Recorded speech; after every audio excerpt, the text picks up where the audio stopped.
Alors avec le psaume 73, nous voici pratiquement au milieu du livre des psaumes.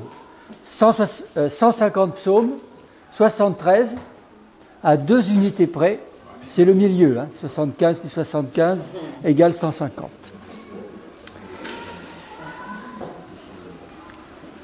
Ce psaume ne se présente pas d'abord comme une prière, et il se présente plutôt comme un aveu, comme un témoignage. Et ce psaume semble bien constater le contraire de ce qu'affirmait le psaume 1. Le juste réussira, dit le psaume 1, et ce n'est pas le juste qui réussit, dit le psaume 73, ce sont les méchants. Et c'est cela qui l'inquiète et qui le trouble tellement profondément. Cela le trouble au point qu'il risque de quitter le droit chemin qui est indiqué par le psaume 1 et de suivre la voie des méchants. Alors ceci nous amène à nous intéresser à ce qui se trouve dans le livre, à ce qui se trouve entre le portail d'entrée et le grand concert final. Manifestement, les psalmistes qui interviennent, ceux qui adressent à Dieu leurs prières dans le livre, ne sont pas des auditeurs bien rangés, comme vous l'êtes, ou comme on peut l'être lorsqu'on écoute un concert, des gens bien rangés qui écoutent le beau concert qui résonne là-haut sur l'estrade, ou qui peut-être même joindraient leur voix à ce beau concert. Alors, bien sûr, il y a des psaumes qui s'apparentent à ce concert final, mais en attendant, ce sont des prières très diverses qui sont adressées à Dieu, qui se font entendre dans cet espace qui est ménagé entre le porche d'entrée et le concert final. Et ces prières se font entendre d'une manière qui ne paraît pas très ordonnée. Chacun est là, il faudrait disperser les chaises, là. Chacun est là et adresse à Dieu une prière. L'un adresse à Dieu sa reconnaissance, sa louange, et puis l'autre adresse à Dieu sa requête, ou même sa plainte. Certains prient tout seuls, il y en a beaucoup, ou d'autres prient en groupe. Et ce désordre apparent du livre des psaumes, et en partie réel, on l'a déjà constaté au psaume 3. Le roi qui, d'après le portique d'entrée, devrait régner sur le monde, le roi, on le voit là, effondré dans un coin sombre de l'Église.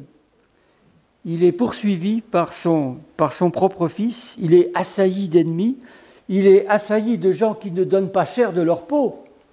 Pas de salut pour lui auprès de Dieu. Dieu ne va pas le sortir d'affaire.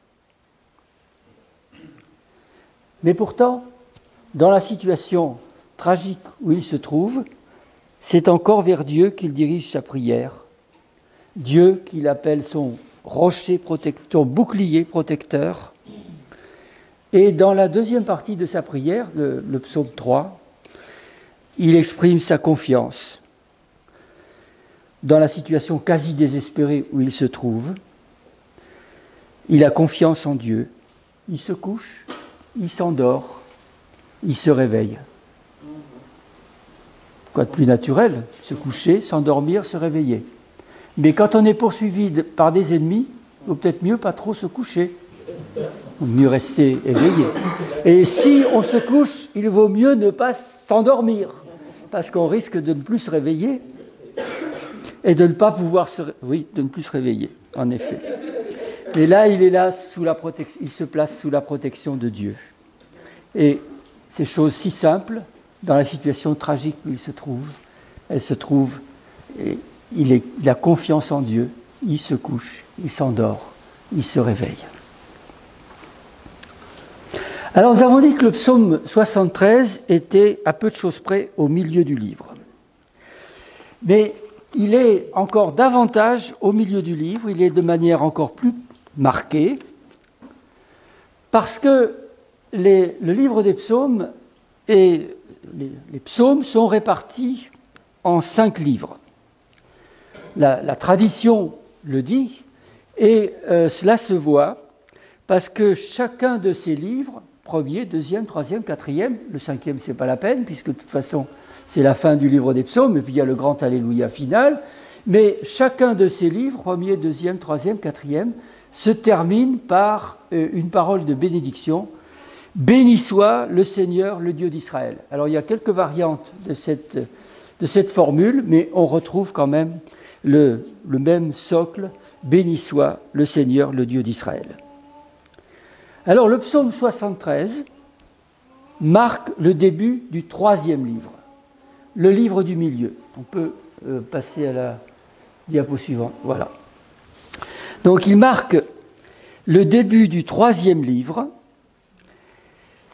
et ce livre du milieu est encadré par 4 psaumes, les 2 premiers et les 2 derniers, des psaumes qui sont en contrepoint avec le premier et le deuxième psaume. J'avais résumé le premier psaume, le juste réussira. Le deuxième, le roi régnera. Et si vous vous contentez du début et de la fin des psaumes, vous avez le juste réussira, le roi régnera, alléluia. Bon, parfait, on a tout dit, tout le monde va dire amen. Mais au milieu, vous avez le psaume 73 et le psaume 74. Le psaume 73, ce sont les méchants qui réussissent et de manière insolente. Et le psaume 74, ce n'est pas le roi choisi par Dieu qui règne, mais ce sont ses ennemis. Et le psalmiste, dans le psaume 73, se plaint à Dieu. Tu nous as abandonnés, Sion est en ruine, Sion où Dieu a sacré son roi. Et pour clôturer le livre, alors on peut, oui, voilà. Donc 73, 74, je les ai mis comme ça pour bien montrer que c'est comme une arche. Hein. Normalement, voilà. C'est une structure avec des arches qui marquent chaque livre. Je ne vais pas m'intéresser au premier et au deuxième, mais ce serait très intéressant aussi de s'en préoccuper. Mais on va s'arrêter au troisième. Donc, le psaume à l'autre bout du 3e livre, le psaume 88. Dans le psaume 88, le croyant est désespéré, il se voit déjà mort, et sa prière est une supplication pour que Dieu intervienne. Et il a ce cri adressé à Dieu, est-ce que c'est pour des morts que tu vas faire des miracles? Et c'est maintenant qu'il faut me sauver. C'est probablement ce psaume 88 est probablement le psaume le plus sombre de tout le livre. Il y a une personne dont le mari était très dépressif. D'ailleurs, il s'est suicidé. Et cet homme très dépressif, c'était seulement le psaume 88 qui lui parlait et qui le réconfortait, parce qu'il le prenait tellement dans une situation tellement tragique, le psaume 88. Donc vous voyez, entre le psaume 73 et le psaume 88, entre le début et le troisième et la fin du 3e livre, les choses ne se sont pas arrangées. Elles paraissent même s'être dégradées. On n'a pas, à la fin du 3e livre, la réponse aux inquiétudes que l'on a au début du 3e livre. Et puis le psaume 89, le roi est abandonné de Dieu, et l'auteur du psaume dit au fond à Dieu, mais que fais-tu des promesses que tu as faites à David? Donc, on voit dans la manière dont le livre 3 est encadré, au beau milieu du livre des psaumes, on voit une volonté manifeste de mettre en évidence ce qu'on peut appeler l'épreuve de la foi. L'épreuve de la foi, c'est-à-dire la tension entre ce qui est proclamé au début, ce qui est annoncé, et puis ce qu'on voit, ce qu'on peut vivre soi-même.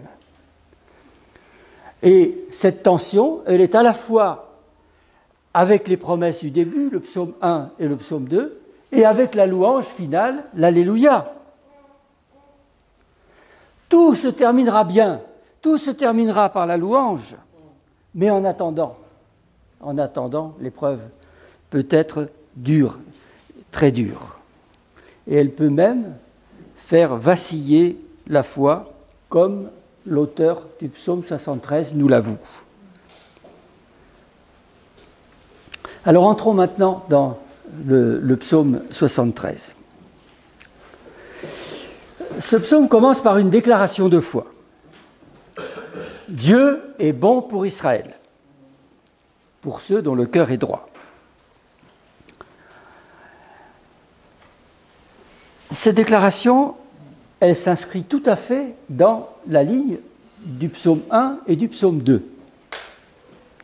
Il y a l'aspect collectif, Israël, et puis il y a l'aspect individuel, ceux dont le cœur est droit, ceux dont le cœur est pur. Mais on remarquera tout au début du psaume qu'il y a un adverbe, certes. Certes, et ce certes annonce que cette déclaration va être contestée. Certes, oui, Dieu est bon pour Israël, mais, et le psalmiste amène sa contestation dès le début, mais on remarquera que le psalmiste ne le fait pas d'une manière agressive, arrogante, mais il le fait tout de suite en se donnant tort à lui-même. D'un rien, mes pieds allaient dévier. Et la raison de cette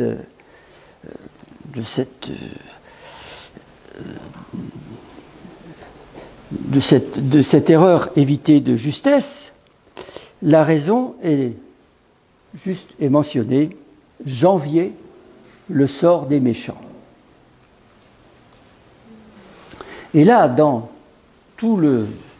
c'est largement la première partie de ce psaume, pour faire sentir toute la force de cette tentation, l'auteur du psaume 73 s'attarde à décrire longuement, à décrire complaisamment la réussite insolente des méchants. Le psaume 1 s'attardait à décrire la réussite du juste, comme un arbre planté près d'un cours d'eau qui donne son fruit en sa saison, dont le feuillage ne se flétrit pas. Là, l'auteur du psaume 73 décrit en long et en large la réussite du méchant. Il le décrit de manière encore beaucoup plus longue que le psaume 1 décrivait la réussite du juste. Et la description est plus réelle et plus concrète que les images du psaume 1. On n'a pas affaire à une image végétale ici. C'est la description concrète avec l'apparence physique. Ils sont gros, ils sont gras, ils ont le visage gras. Alors, dans une société qui est menacée par la famine, et où il y a beaucoup de famine, eh bien, être gros, c'est un signe de bonne santé et c'est aussi un signe de réussite sociale. Mais on peut observer que le portrait n'est pas sympathique, bien au contraire. Violence, orgueil, verset 6. Au verset 8, raillerie, oppression. Et puis au verset 9, ce sont de grandes gueules. Donc ces méchants sont bien plus antipathiques que sympathiques. Et le psalmiste n'est absolument pas séduit par eux. Séduit comme peuvent l'être peut-être les membres de son peuple qui ne pensent peut-être qu'au profit et qui ne voit pas d'autre solution peut-être pour survivre. Il mentionne au verset 10 et au verset 11. Donc, le psalmiste n'est pas du tout séduit, mais on le sent très bien, indigné, exaspéré de voir comment le mal prospère, et ça le décourage de faire le bien. Comme il le dit au verset 12 et au verset 13. Le sens du bien qu'il a, sens du devoir, ne lui apporte que des ennuis. Et on peut observer que c'est quasi inévitable lorsque la société va mal. Lorsque la société va mal, bien, ce sont les gens honnêtes et paisibles qui en souffrent. Alors en écoutant le psalmiste, on voit bien qu'il n'est pas si facile de suivre la direction qui est indiquée par le psaume 1.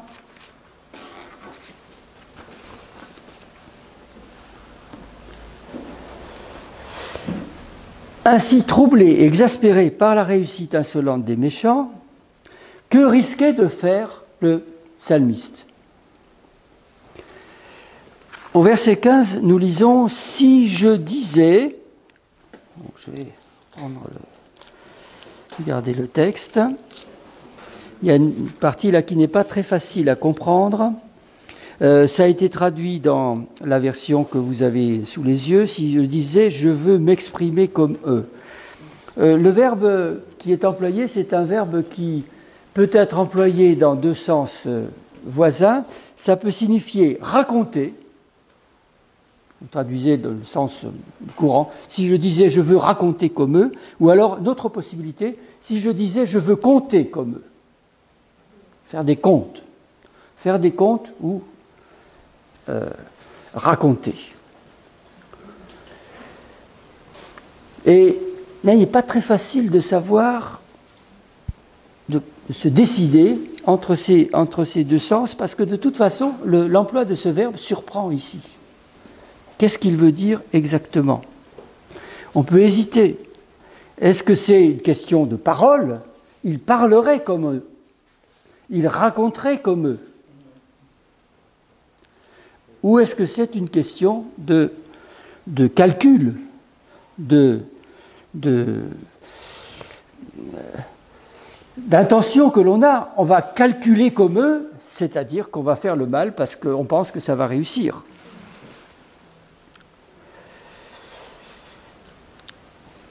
Donc le verset 21 confirme que le psalmiste n'était pas séduit par le mal, mais qu'il était aigri et tourmenté. Et il avoue que cela n'était pas sage, et peut-être même pas humain, parce qu'il dit « j'étais comme une bête ».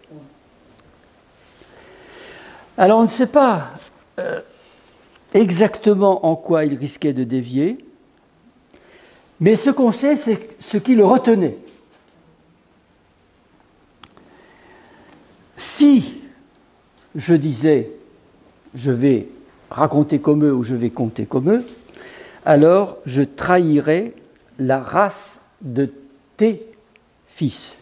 C'est bien le mot « fils » qui est employé ici dans la traduction. Là, c'est « tes enfants », oui. C'est le mot « fils » en hébreu, mais c'est un mot général qui peut être traduit « tes enfants ». C'est la première fois dans le psaume que le psalmiste parle de Dieu à la deuxième personne, la race de tes enfants. Parce que jusqu'à présent, dans le psaume, il parle personnellement, il dit « je », mais lorsqu'il parle de Dieu, c'est à la troisième personne. Deux fois, au verset 1, Dieu est bon pour Israël. Bon, il parle de Dieu à la troisième personne. Et puis au verset 11, ou verset 10, plutôt, non, oui, verset 10, pardon. Voilà pourquoi son peuple,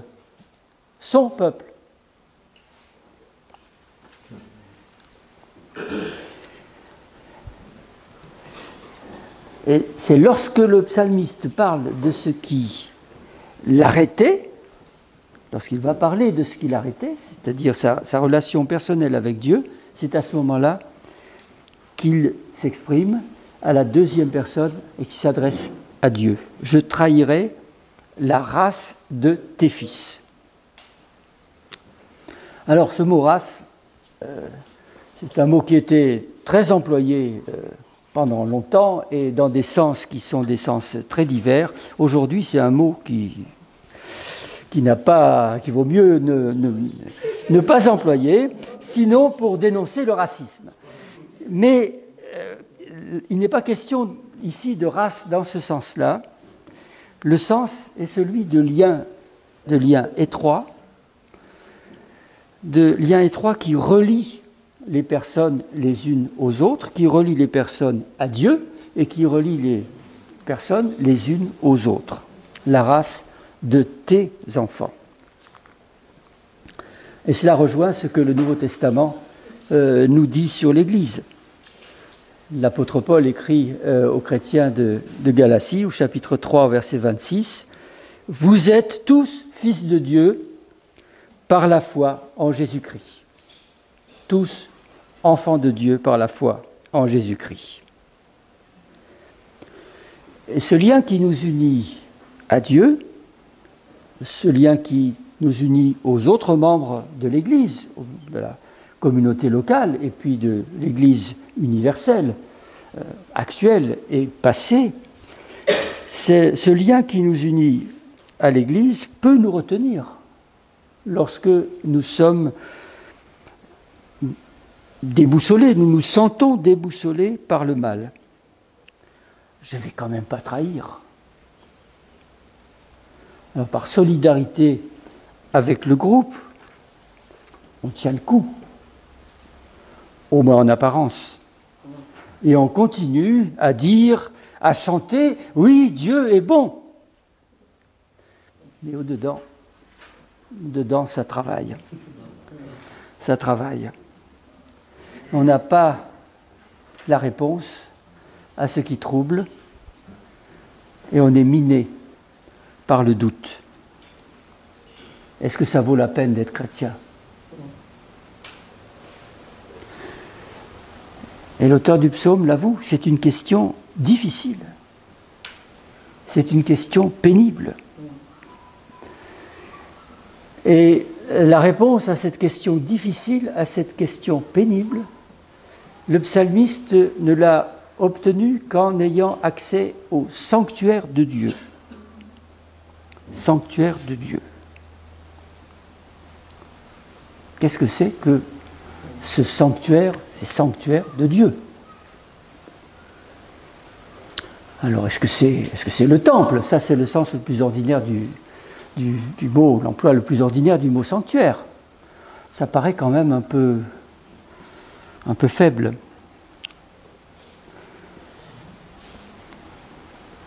Est-ce que ce serait alors le sanctuaire céleste, là où Dieu habite dans le ciel? Mais comment est-ce qu'on peut y arriver à ce sanctuaire céleste? Je pense qu'il est plus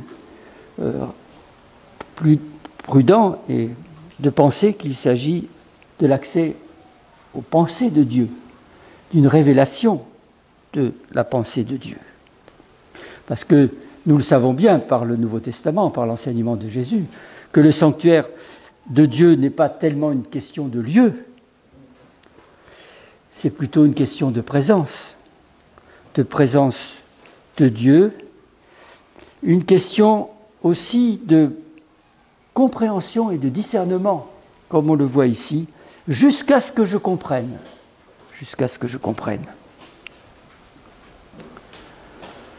Alors, qu'est-ce que le psalmiste a compris?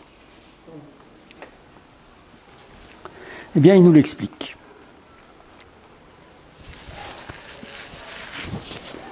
D'abord, il a compris que le succès des méchants, le succès dans le mal, en fait, c'est un piège mortel. C'est une planche savonnée. le succès quand on fait le mal. On fait le mal, et puis ça marche. Ça marche. Ça glisse. Ça glisse. Ça glisse, et puis tout d'un coup, sans avertissement, c'est la chute, sans crier gare, et une chute définitive et irrémédiable. Ce que dit le psalmiste, tu les places sur un terrain glissant. Et en un instant, ils sont achevés. Ils ont disparu comme un mauvais rêve lorsqu'on se réveille. Le mot qui a été traduit ici par voix glissante, en hébreu ce sont des glissantes, hein, mais bon. Ce mot est un mot qui sert aussi pour parler de la flatterie. On flatte quelqu'un par de belles paroles pour lui soutirer de l'argent, ou pire. Alors, Dieu, en laissant les méchants réussir, bien loin de les favoriser, cause plus sûrement et plus inexorablement leur perte. Et voilà qui change le regard qu'on peut porter sur eux. Aucune raison d'envier leur réussite, parce que c'est précisément cette réussite qui cause leur perte.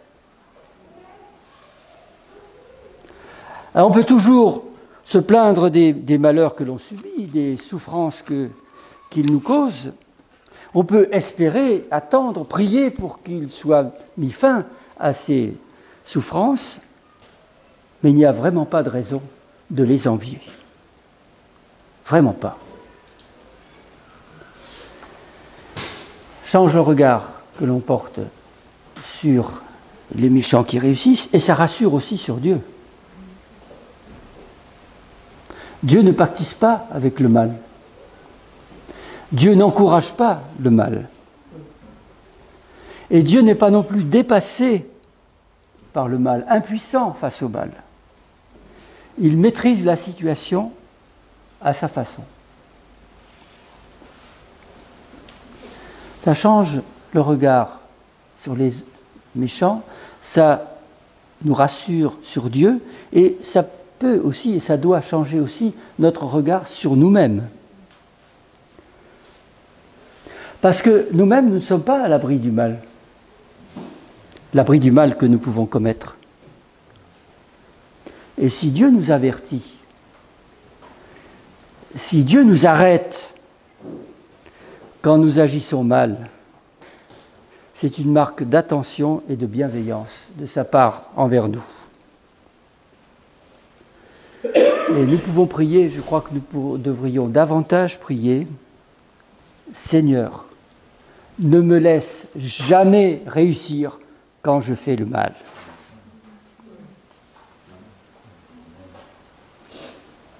Voilà ce que le psalmiste a compris.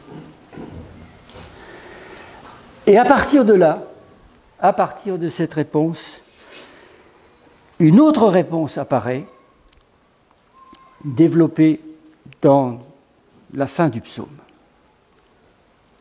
Et cette autre réponse, nous l'avons déjà chantée d'ailleurs, cette autre réponse, c'est que le vrai bonheur du croyant,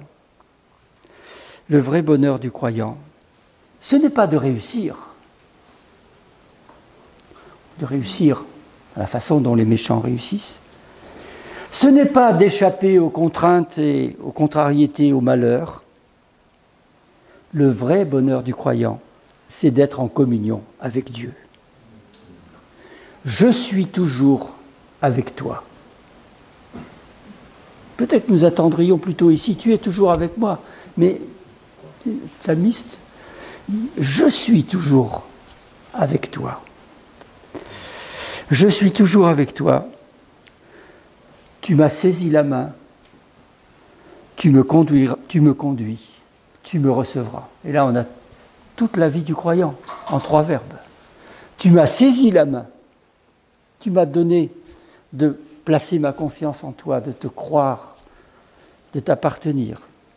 Tu m'as saisi la main, tu me conduis, maintenant, et tu me recevras dans la gloire.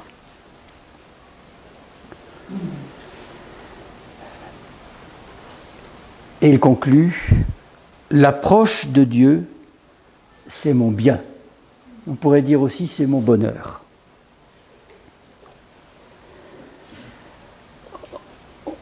On voit bien comment, dans ce bonheur retrouvé, même si les méchants réussissent, même si le psalmiste souffre, parce qu'il le dit et il le répète, ma chair, mon cœur peuvent défaillir, souffrance physique, souffrance morale.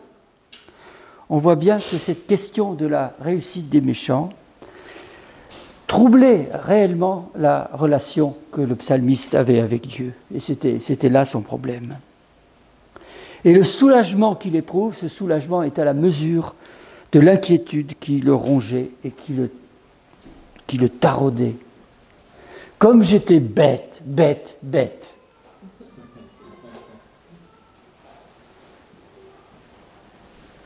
Chers amis, lorsque des questions nous troublent, allons au sanctuaire. Allons au sanctuaire de la parole qui nous éclaire, qui nous aide à discerner. Allons au sanctuaire de la prière. Nous disons à Dieu nos questions, notre attente. Allons au sanctuaire.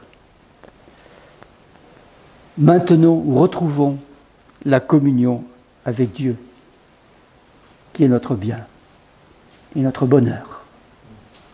Amen. Amen. Je vais prier.